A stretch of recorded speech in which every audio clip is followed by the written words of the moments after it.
Tak a tady je naše třetí zastávka v obchodním domě Oberpollinger. Tam přízemí jsou samý luxusní parfémy a kosmetika. Tady Gucci, Givenchy a Loewe. Tam vzadu mají ty kabelky, vidíš? Tak a hned vedle byl butik firmy Le Labo. Ten máte, myslím, i v Praze. Ano, celý jako takový prezentační butik firmy Le Labo. Maison Francis Kurkdjian, jeden z velmi známých francouzských domů, stejně tak jako Diptyque, též francouzský, a tady parfumér všech parfumérů Guerlain. A ten má tady vlevo, vidíte, to je buď to lednice, anebo trezor, tam jsou schovaný nějaký jiný vzácný kousky. No, Cartier dělá taky parfémy, věděla jsi to? A Goutal, to je tradiční stará francouzská firma, koukněte, jaký má nádherný flakonek s bambulkou, Maison Margiela.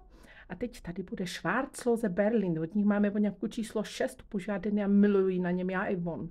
The Nose Behind, to je firma parfémová německého obchodníka Herberta Stricka, tedy švédská Panadora, a francouzský Nikolaj, který taky patří k rodině Guerlain, jen tak mezi náma. No a pozor, mnichovský Lengling, a ten vám někdy předvedu.